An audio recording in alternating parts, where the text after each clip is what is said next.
a Mercedes C-Class. This is the W205. This came out in 2014 and ran all the way to 2021 before being slightly revised once again.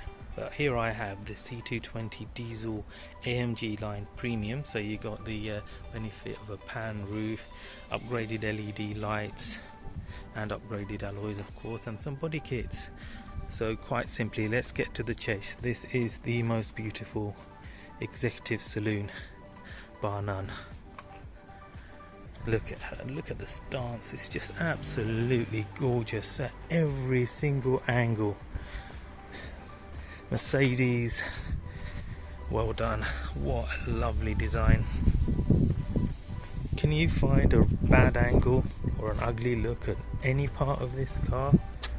I can't. It just looks fantastic, nice smooth lines everywhere, really nice and streamlined, a baby S-Class, and you even have fake diffusers and what looks like twin exhaust, but it's not, it's just all fake, but it all adds to the appeal and general sportiness. You do need to get this AMG line that gives the extra body kit that then gives this car the aggressive stance that you're looking for. Even the base spec looks nice, but this is nice because the bigger 18-inch alloy wheels, they're AMG wheels, they fill up the wheel arches nicely. The lower spec ones have some really ugly alloys, but nonetheless, whichever spec you go for, the car just looks fantastic, and things get even better inside. Look at that, what a stunner. And then of course, what everyone wants on a C-Class, panoramic roof, and it's electric as well, so it comes out. And look at the nice touches, electric doors here, and heated on this spec. But I like the aluminium dash there. You got the nice premium looking faux leather stitching, and goes all around the dashboard. What a lovely, fantastic design, just knocks it out of the park, leagues above the rest of the competition, I would say, in terms of design and how special it feels. Some of the quality of materials can be a bit questioned. However, in terms of sheer take your breath away type factor, this is top of the tree. Only negative, I just don't like the tablet sticking out there. I would have preferred it to be integrated, but other than that, can't complain. And I really love the steering wheel and how he's got a flat bottom there. It's really nice. Let me go around the other side so you can see properly. Let's have a look at the back first. So the seats are not the longest the base is, so if you're a bit taller you won't get the under thigh support, and these doors don't open up really wide, so it can be a bit difficult getting the baby seats in. But really this is the same with all the other cars in this class. And of course you've got the ubiquitous really big middle bit tunnel there, so for the four-wheel drive systems. So 2 adults sit here really comfortably, 3 at a squeeze. 3 children are fine on this, and legroom's not bad, and these seats are on mini plinths, so you've got a bit of space underneath to tuck your feet in, so not bad at all. And of course the design cues follow on onto the back, and you've got still the good quality materials as well. The only downside to these interiors, I just don't like the faux leather, this Artico leather, don't like it. Try and upscale it to upgrade it to real leather, I would say, because the feel of it is okay, it's just not really durable longer term, and that's the only downside to this interior, I would say. But yes, headroom's okay. If you're 6-footers, you're going to touch the roof ceiling there, but hey, what can you do, you can't win them all. Otherwise it's on par with the rest of the class, you know, tight leg room, get 3 adults in at a squeeze, 3 children, fantastic. A little bit of a struggle getting the baby seats in, but you'll get there in the end. And of course the looks and how special it feels should compensate for it all. So if we have a look at the driver's bit, Look at that. Of course, these bolsters come out, so in terms of the driver's seat, these are really nice and comfy. Maybe the bolsters could be a little bit higher to give you a bit more support, but I really like the fact these come out. So on the AMG line you get these extendable under thigh support feature there. You don't on the lower spec cars, and those are unfortunately then makes longer journeys a little bit less comfortable. If you have this, fantastic. And I love this steering wheel. It's nice and thick. It's really good to hold, and I love how it's flat bottom there. And have I already mentioned how special it feels? Yes.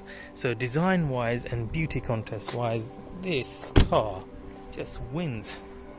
And to be fair, before I even go to my final review or drive or anything, if you're after looks and something that makes this go feel special, oh my goodness, just go get this car. Don't bother with anything else. This is the one to get. Shall we go for a quick little drive? So in and around town at lower speeds, the diesel does rattle quite a bit, so you can hear it intruding into the interior. However, it's very peppy, kicks off really nicely. You reach 30 really quick before you know it. And so at lower speeds it's really nice actually, not too bad at all. Steering is nice and responsive, it's got good weight to it, and visibility is not too bad to be fair. And of course, just look how special it is to sit in here. The only negative I would say in terms of the driving dynamics is that it doesn't feel as hunkered down as say a BMW, and also at lower speeds I'll say up to about 40 mile an hour is fine, but once you get onto motorway speeds, because this has the AMG line suspension, it can get a bit jittery and unsettled. It's a bit unsettled around 70-80 miles an hour. Just doesn't feel as hunkered down and like a BMW does, but otherwise it's nice. I mean, if you go for the lower spec ones with these slightly higher profile tyres, that sorts out the jitteriness quite a fair bit and gives that extra bit of comfort on longer journeys. But then again, they don't look as nice as this AMG line. That's the only trade-off really. Otherwise, lovely car. What more can I say? Let's go for a final review. So there you have it. She drove really nice. Of course, the only downside to the driving was that unsettled ride at motorway speeds. Otherwise, this car's all good in that regard. Is it as good as the BMW to drive? No, it's better than the Audi though. And is it as comfortable on motorways as the Lexus? No, of course not. But anyway, that's just how it is. So how is it in terms of reliability and running costs? Reliability is okay. These do suffer from electrical glitches, but it's on a par with the BMW and Audi in terms of overall reliability, but running costs are stupendously high. So when you get these, please don't expect it to be cheap to run. These do cost a pretty penny. So give you an idea, at Mercedes, a basic service on this was nigh on £400, and every 5 years you have to get the gearbox oil done, and the gearbox oil change, I've just had it done, was nearly £500. Oh, it's not cheap. And then the front discs and pads, I got them cheap from Mercedes Newcastle, so supply only front disc and pads was £240 plus the labour, so £300, £300 at the back.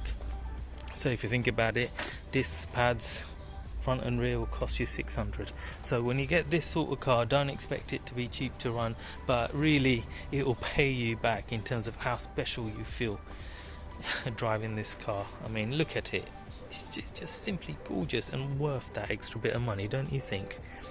And what one do you go for in terms of the range? Well, here I've got the C220 diesel, and this one is very economical. I easily get 50 plus miles per gallon in this car, and in the UK right now, because it's a pre-2017 reg car, it's only £30 tax. How great is that, eh? And of course, if you don't like the diesel rattle, because the 220 can be a bit rattly at lower speeds as well, then you go for the 2-litre petrol.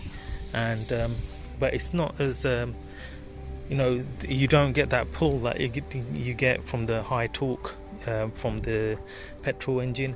And if you go, what should you go for? The automatic or manual? With the Mercedes, always the automatic, never go for the manual. The manual gearbox is absolutely horrendous, it's absolutely rubbish. The auto box is much better, but like I say, this, you have to make sure you service that auto box every 4 to 5 years. I know it's 500 quid, but it's worth it. It's definitely worth it, and it will return it in terms of overall reliability. These cars are highly sensitive, so if you don't service them regularly, they just go wrong and then become money pits. Second-hand buyers, you got to buy one with full service history. Don't buy one that hasn't had it. They usually eat up the mileage very well, but service history is key on these. And of course, watch out for the Artico leather seats.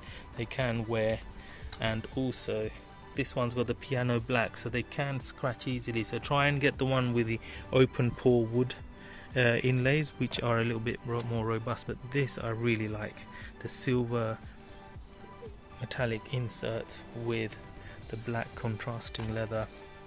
It looks really nice, and if you can afford it, pay the extra for the ones with the pan roof, because when you come to sell it on, you'll get your money back in spades. And of course, it also makes it so much more desirable and easier to sell. And so in terms of the one to go for, try and get an AMG line one, so it's more easier to sell, and try and make sure they've got the upgraded LED lights. Again, increases desirability and retains more of its value, and also it will be easier to sell come resale time. You try and avoid the lower spec ones, although they look really nice, and they're harder to sell on, so just make sure you do that. And yes, so where do I rank this in terms of the executive class? I would say I still like the Lexus overall, because that has the good looks and reliability, cheap to run. So the Lexus is still top of the tree, but this comes a close second. I just don't like the ride as much, but look at her, it is absolutely gorgeous inside and out. So if beauty is your thing, you just go and get this. Don't think about it, just go and get this. Just don't expect maintenance to be low. So do I recommend it? Oh yes, I do. Hope you like and subscribe, and see you in the next one. Bye bye.